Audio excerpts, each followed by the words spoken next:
press the bell icon on the YouTube app and never miss another update.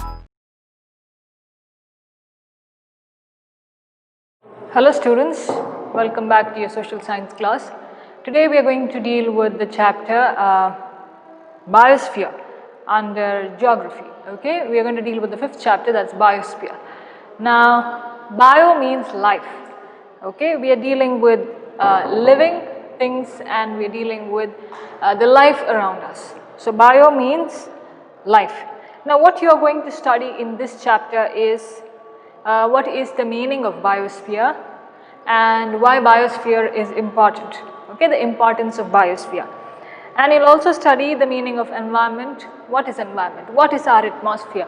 What is surrounding us? Okay, and environmental pollution that is being done, maybe most of them done by man. Man pollutes his environment. What are the kinds of pollution and how we need to prevent or how we need to stop this pollution. So all these factors that you are going to study in this chapter, Biosphere. Now meanings, importance, pollutions, its preventive measures is what you are going to study in this chapter. Today we are dealing with the 4th element that is there, okay, of the components of earth. Now there are 4 components of earth which I have put down here for you: lithosphere, hydrosphere, atmosphere and biosphere. So we are dealing with the 4th one. Okay. Now lithosphere is land, hydrosphere is water, atmosphere is air that's around you, and biosphere is life. Okay, living beings and their life related aspects.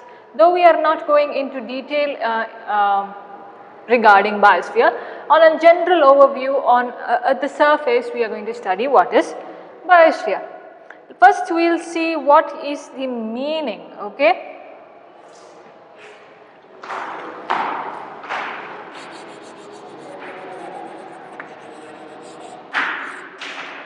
Meaning of biosphere. Okay. Now earth is the planet where life exists. Okay, that's already known. Earth is the place where life exists and it has taken many forms. Earth, biosphere being the 4th component, having all these elements. Now we have 5 elements, isn't it? Sun, water, air, okay, all these things. Combining all land, water, air forms biosphere also. It is also contributing to one aspect that is present. Alright. Now biosphere becomes the 4th component.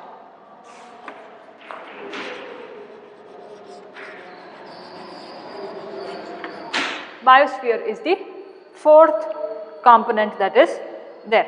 Next we will study what is ecology.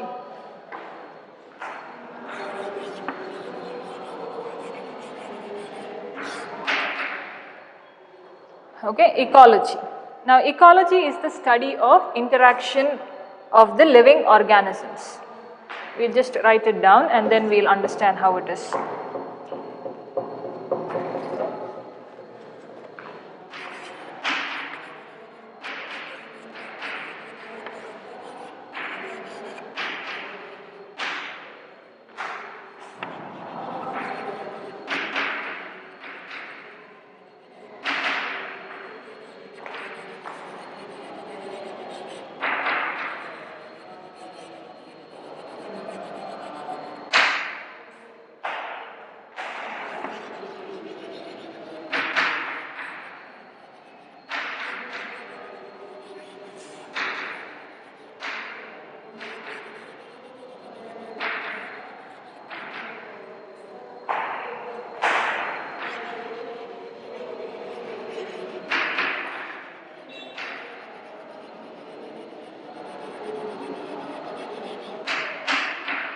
So what is written down? Ecology is the study of interaction of living organisms with their physical, chemical and biological environment. So what is ecology? What you are going to study in ecology? How, okay, whatever I have told you in the previous class, logy, whatever is applied in logy is study of.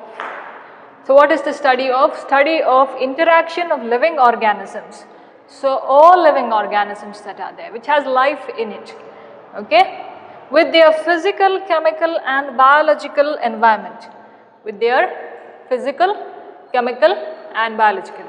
Physical is what is around us, chemical is aspects that we use in and around us, and biological is life that is there. So ecology basically means where life is there and where interaction of these organisms happen, okay, that is one organism is dependent on the other. Now if you look at the food chain that is there, okay, now we will see there is grass, the grasshopper eats, the grasshopper is eaten by the frog by the snake, okay, snake by the bird, and then the bird by a bigger animal, then it goes on. So there are secondary consumers, primary consumers, everybody is interconnected, everybody is connected in some or the other way. Now when this interaction of living organisms happens, okay, there is a balance that is happening between the organisms living in the biosphere. Where life is existing, there is a balance, and that balance is known as ecological balance.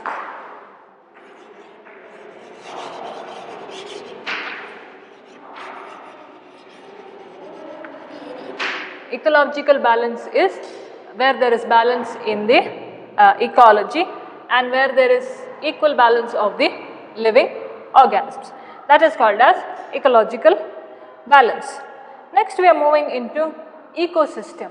What's an ecosystem? Plants, animals, okay, all stay together, all live together, all exist together.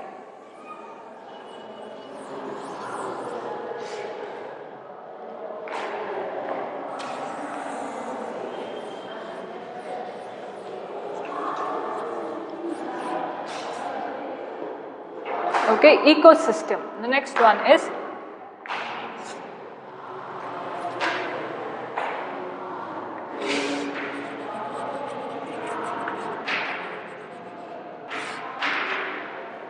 what is ecosystem? Ecosystem is a community of plants and animals. Okay, we'll write it down.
So what is being written down here? Ecosystem is a community of plants and animals together with their immediate environment, including the inanimate part of the environment. Now let's see what does it mean. So it's a community of plants and animals. So all things that have been staying together, okay. There are plants there are animals, basically where life is present, okay. So ecosystem is a community, it is together, people are staying together with their immediate environment, and that is immediate environment is whatever is in and around them, surrounding them, okay. Immediate environment including the inanimate part of the environment. Inanimate part is which don't fully contribute into your existence, but are aspects outside. Now if we say like this, you are sitting in your house and you are watching TV, the noise that is happening outside, the vehicles that are moving outside, they are a part of your routine. You see them every day, there is noise every day, you know everything that is there, that's happening in and around your house. So those don't contribute much because it has become a routine, it's become everything that has been existing. Similarly, here in the environment, certain things are existing, pre-existing. We have to take in and understand it in its own way, saying that those aspects will be there. Those don't spoil your existence. Some do, because if pollution happens, or if man takes his ideas onto nature, which is spoiling nature, then there is effect on it. Otherwise, there is no effect. Some natural resources are very important. So whatever is happening in and around us is also equally important for our survival. Okay. Then it is also defined as, there is another definition there, I just want to read it out for you. The total assemblance of components entering into the interaction of a group of organisms. Now this is like this, the total assemblance, okay, assemblage of components, that is assembly, getting together, components, different components in the environment are brought together, entering into interactions of a group of organisms. Now different components are there, okay. Now if you take these four components which I have laid down for you, each one is interconnected to the other. Now there is land, there is water there. You need water for your survival. You need air to breathe, and that's how life exists in the biosphere. Just take one of the elements out, there is no water. What's going to happen? Now the Earth's surface is not flat.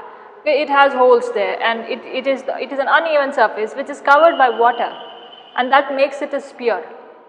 That makes it a round shaped earth. So whatever is happening in and around us, other different components that are there, okay, entering into the interaction of a group of organisms. Now when these different components come and communicate, okay, that is, they get along well together, there is interaction of different groups of organisms. Now plants, animals, we as human beings, everybody is existing there, and one is needed for the other, one is interconnected to the other, alright. Now if there is no ecological balance, if we are not balancing the environment, now if you take the food chain itself, take one of the aspect out. Food chain, if we'll think of the simple food chain that is there. Grass, okay, grass by the grasshopper by the frog by the snake by the bird there, and then a bigger animal, and that animal again dies and comes back to the soil. It is decomposed by the decomposers, and grass grows back again. So grass, grasshopper, frog, snake, bird, a bigger animal, decomposed, dead, the animal is dead, decomposers decompose it, and then that soil absorbs the nutrients and the grass grows back again. So can you see the connection there? If there is no balance, as in to say, if there is grass, now the frog doesn't eat only the grasshopper, it eats many other, but I am just giving you one example. There are primary consumers, there are secondary consumers into it, okay. Now if we take grass, grasshopper, frog, if we delete snake and the bird, okay, then the cycle will break down there. The cycle will break down because every animal has its own predators. Every animal has its own prey. Now we human beings also eat meat. We don't eat everything that is there. Okay? We eat vegetables, we eat meat, we eat various other aspects, but we don't eat everything that is given to us. certain things are eaten, certain things are consumed. In the same way, these animals and birds and other reptiles also need their own kind of prey. They need their own kind of food to eat. Okay. So there should be an ecological balance. There should be a balance in the environment. What did you study about ecological balance? Is balance between various organisms that are living together in the biosphere, isn't it? Now, if there is no balance, if there is no proper ecosystem that is there, then you cannot imagine an existence there. You cannot imagine a life there, okay, of plants, of animals, of any community that is there. Existence, life cannot exist if one of the chain breaks down there, or if there is no proper balance in the ecology, if there is no proper balance in the environment. So now everybody adjusts to whatever environment they are in. Now if we have a moderate temperature where if we take the state of Karnataka, we have a moderate temperature. It's not too cold or not too hot. So we are moderate, we can adjust to the temperature. Now if we are put in some states which is very cold, some people will not be able to bear it because we are adjusted to this physical environment that is there, and we are not adjusted to that physical environment. Now, if they are brought down here, they may feel very hot. If you have observed the foreigners that are there, their skin gets a color red. They have that burning sensation when they come to our country here. Why? Because it's too hot here. It's not hot there. It's hot here. And distribution, uneven distribution of rainfall is also there. Uneven distribution of temperature is also there in our own country. Certain places it's very cold, certain places very hot, certain places there is rainfall, certain places there is no rainfall, some places are very dry. Take only Karnataka. If you go to the coastal plain, the temperature is moderate, bearable, you can bear. With regard to rainfall, it also gets moderate rainfall, no problem. It's not scanty rainfall there. There is rainfall. If you go to the Malnad region has heavy rainfall. Their temperature is moderate. Some areas are very cool and nice, pleasant. If you come to the Maidan region, less rainfall. Okay, less rainfall. Some areas very scanty, some areas are very dry. If you go to the northern part of Karnataka, on the top there, very hot. If you go to Raichur and all, it's very hot. You are not able to bear the heat. But if you come down to the south, it's cool, it's nice, pleasant environment in the south of Karnataka because of the coastal plain there. On the other side, in the southern Maidan also bearable temperature, not that bad, bearable temperature. So this is how there is uneven distribution. Our environment is playing a major role over here.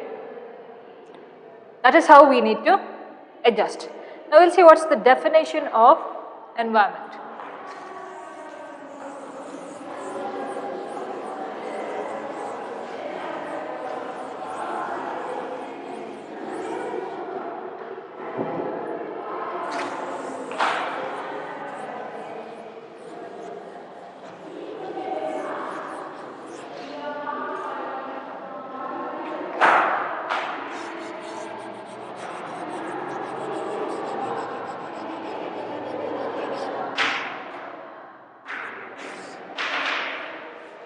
Okay.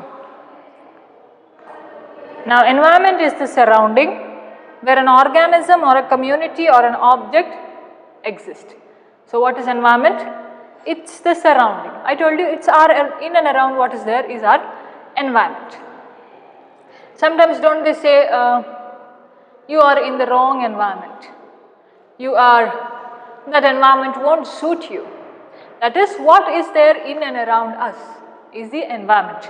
Okay, so surrounding where an organism or a community, okay, a living organism that is there, or a community, maybe community of people, community of animals, community of birds, okay, or an object exists. Just like we spoke about inanimate objects, certain objects are present in the atmosphere, certain particles are there which you are not able to see by your eyes.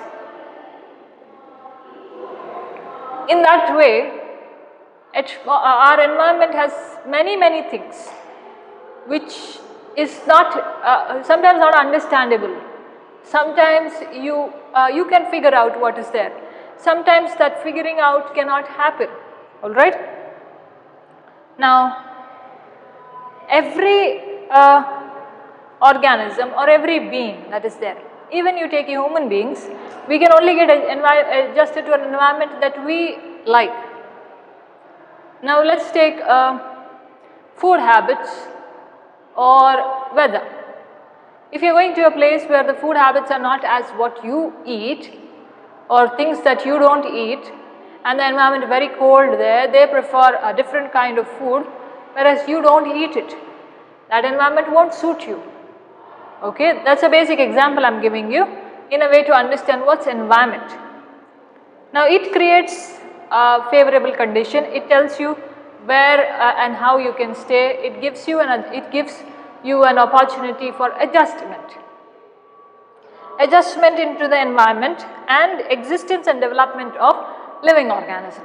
That is, as human beings, we live with each other, we exist with each other, okay, and development of all living organisms.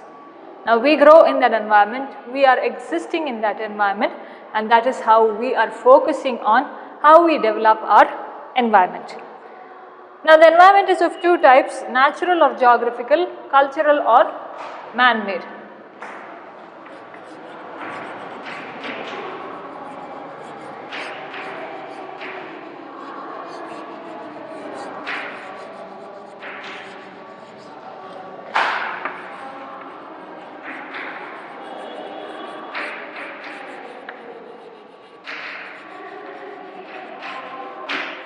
Environment is of how many types?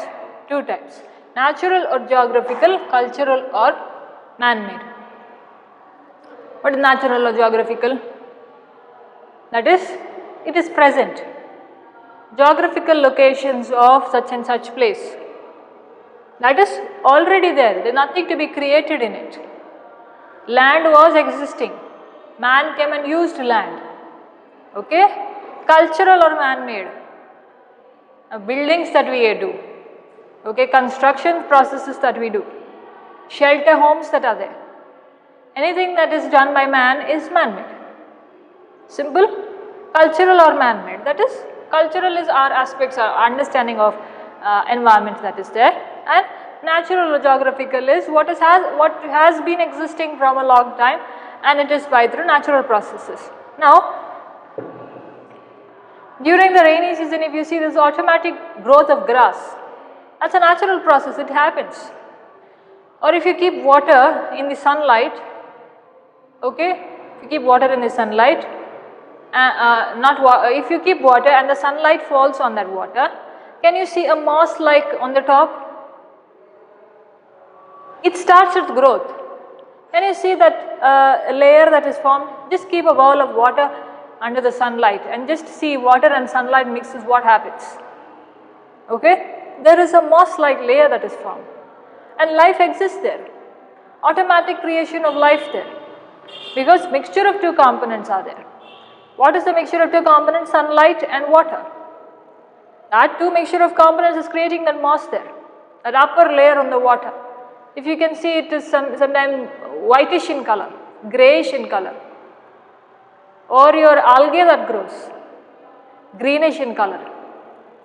During the rainy season, if you see on the cement areas, okay, or on the other side of your compound and other, there is algae that's growing.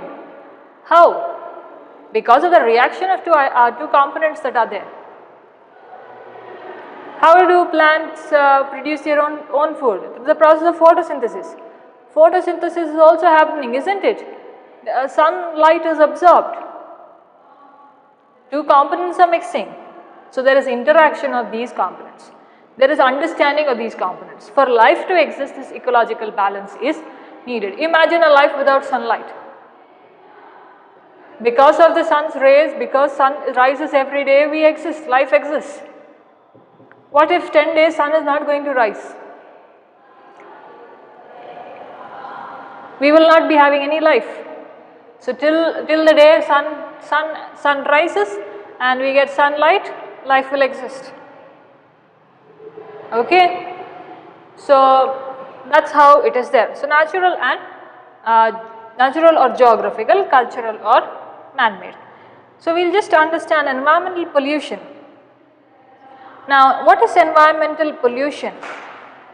Now, you may have heard of noise pollution, air pollution, okay, water pollution. You may also be polluting one or the other way sometimes without your knowledge, or you may have seen people doing it. Okay, unfavorable conditions done by man or mistreatment of the environment. Done by whom? By man himself, nobody else. Okay, unfavorable alteration of our surrounding, that is, one natural process is there, yet we want to change it into something else. That is disturbing the balance. That is in turn creating pollution. Now, if you take the example of vehicles, noise pollution, air pollution, both can be taken into that. One house has 3-4 vehicles. Each person is taking only one car and only the driver is driving it. That is, one person is driving it. So 4 cars in a house. If all 4 members can go in one car, less pollution that is there.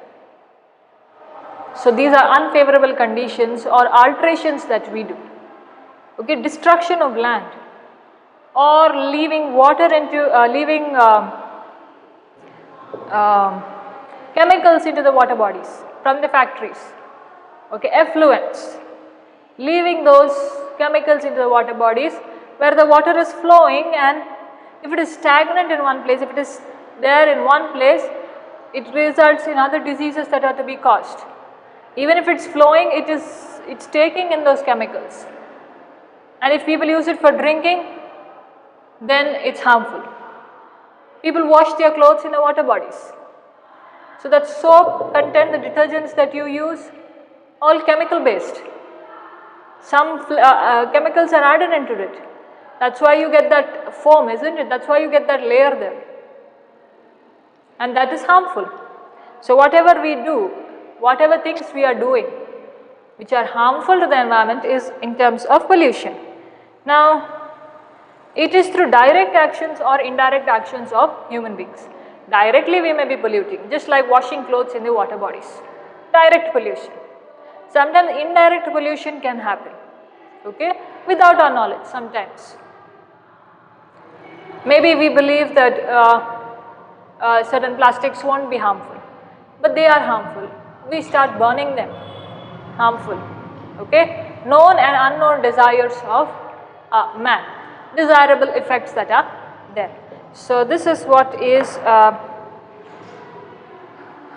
pollution, okay. See, pollution is a very difficult process today, and it is disturbing the ecological balance. It is disturbing the environment that is there. Now, what are the reasons, basic reasons for certain kinds of pollution are overpopulation. Now, a lot of people, then the increase in pollution is also high. Industrialization, that is growth of industries or factories. Okay, urbanization, the growth of cities. Over exploitation of resources. Certain natural resources are in abundance. We make overutilization of it, more than what is expected. Okay, overutilization of automobiles. That is, I told you, one house has 4 cars and each of them takes one car each. Okay, overutilization, extra utilization that is there. Okay, all these have influenced the conditions of plants animals. If you go to the cities, just see the trees. If there are trees on the roadside, just check for the greenery there and just check for the greenery of the trees in the villages. The trees in the cities will be fully covered with dust. But if you go to a village, you will see full green areas, greenery there. Why? Lack of dust, lack of pollution. Cities, there is industries, there is smoke, there is vehicles that are moving, noise pollution, everything is polluted in the cities. Certain cities are really good. Certain cities are kept clean, neat, but not all cities like that. Okay? If you go to places where there are a lot of people staying, then the pollution is high. Now, there are certain pollutants that are there, okay, that cause pollution. They are natural or man-made. Now, man-made are considered very dangerous because they are exploiting the natural resources that are there, and they are very harmful for our natural resources. They can be smoke, okay, gases, our dust, our garbage, our sewage, okay, the garbage that we throw. We don't segregate dry waste and wet waste. We simply dump, and some places they burn the waste, which is again leading to smoke, leading to harmful gases that are going. Burn plastics there, and that is leading to harmful gases that you are taking in. Okay, sometimes bacteria that are growing, toxic chemicals that are mixed with water, food. Now, with regard to water, if the industries are leaving their water into the water bodies, and people on the other bank of the river don't know, and they use it, consume it for drinking or use it for cooking, then very harmful mixed with food that they eat. Okay? There was one incident that happened where mercury was put into the river water body, okay, and the fishes were there. The fishes ate it, and those fishes were consumed by people, and people got a disease there, okay, excess of mercury that was there. The fish took that mercury, and mercury that was there inside the fish was eaten by the man there, and then that entire area got that disease, okay. That is Minamata Bay disease. Minamata Bay disease, that kind of disease, that is excess of mercury was there. So these kind of pollutions we do. We have a lot of gases that are going around, in and around us. Okay. So we will study what is types of pollution and what kind of pollutions are there in the coming class. Today I would like to wind up at this, students. Read how much we have finished. Thank you very much for listening.